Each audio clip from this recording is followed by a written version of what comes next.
गृह मंत्रालय ने क्या सरप्राइज दिया है, वही सरप्राइज जिसको सबको उम्मीद थी और वही हुआ है। एसएसबी ने ग्रुप सी पद के लिए रिक्रूटमेंट रूल्स यानी कि भर्ती में कुछ ऐसे बदलाव जो कि 2026 का ये सबसे बड़ा अपडेट है। नियमों में बदलाव हुआ है, खुशी की बात है। रिक्रूटमेंट में यानी कि हर साल करीब कांस्टेबल के लिए जनरल ड्यूटी के लिए टोटल कितने कम से कम 50% वैकेंसियां जो कि पूर्व अग्निवीर के लिए फुली रिजर्व्ड रहेंगी। ये अब प्लान है। इसका मेन पर्पस क्या है वो भी आपको बता देती हूँ। सरकार की अग्निपथ स्कीम के साथ साथ एसएसबी की जो हायरिंग प्रोसेस है, एसएसबी की जो हायरिंग प्रोसेस है अलाइन करने के लिए। और ये आपको पता होगा कि एसएसबी इंडिया नेपाल और इंडिया भूटान बॉर्डर्स की सिक्योरिटी हैंडल करता है, तो ये मौका बहुत बड़ा है।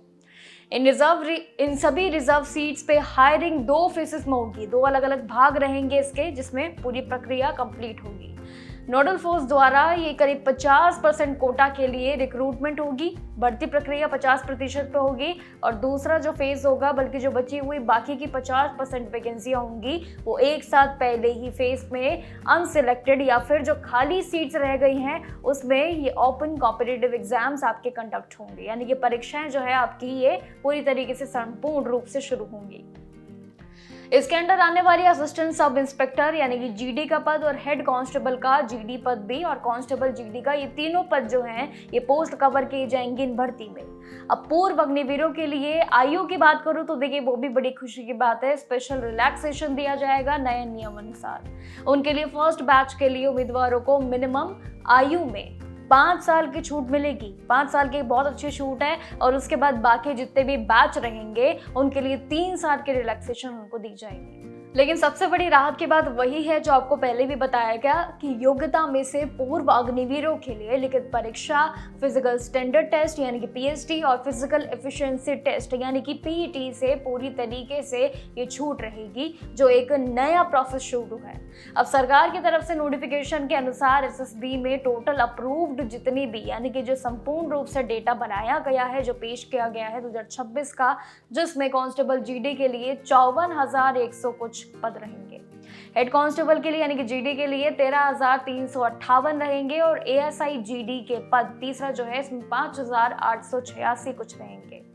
ये तीनों पद शामिल रहेंगे। काफी अच्छा वैकेंसी नंबर है। कांस्टेबल के पद की बात करो तो एप्लीकेंट के लिए आयु 18 से लेकर 23 साल के बीच होनी चाहिए, ये रूल भी सेट है। अब एजुकेशन क्वालिफिकेशन की अगर बात करूं, आपके अगर पढ़े लिखे आपके जितनी भी क्वालिफिकेशन है तो मेडिकल फिटनेस स्टैंडर्ड्स पे वो शेप 1 कैटेगरी के अकॉर्डिंग होनी चाहिए। ये जरूरी एक कार्यक्रम इसमें ऐड कर दिया है। कहीं ना कहीं ये जो सबसे बड़ी एक इम्पॉर्टेंट अपडेट है आज की, क्योंकि एसएसबी द्वारा ये सबसे बड़ा अपडेट है, यानी कि एसएसबी की जो भर्ती प्रक्रिया है ये उसमें 2026 का नया रूल की लिस्ट आई है। इस पूरे नए रूल की लिस्ट में जितने भी पॉइंटर्स है, चाहे वो रिजर्वेशन हो, 5 से 3 साल की छूट हो, ये सभी कुछ पॉइंटर्स आप सबकी भर्ती प्रक्रिया में बहुत ही जोरदार आपका एक सबसे बड़ा सहारा बनेंगे। तो कहीं ना कहीं खुशखबरी आपको कैसे लगी, क्योंकि जब बात आती है रिजर्वेशन की, चाहे वो 50% हो, 70 हो, कितना भी हो, रिजर्वेशन सबको खुश कर ही देता है। और साथ ही रिजर्व कैटेगरी और साथ ही इसमें अब सीट्स भी आप सभी के लिए रिजर्व्ड रखी जाएंगी अलग से। तो कहीं ना कहीं मौके आप सभी के लिए कुल मिला के सीट पक्की वाला एक पूरा मामला तैयार है। आपकी राय क्या है कमेंट सेक्शन में जरूर बताइएगा। बाकी जानकारियों के लिए देखते रहिएगा जागरण जोश।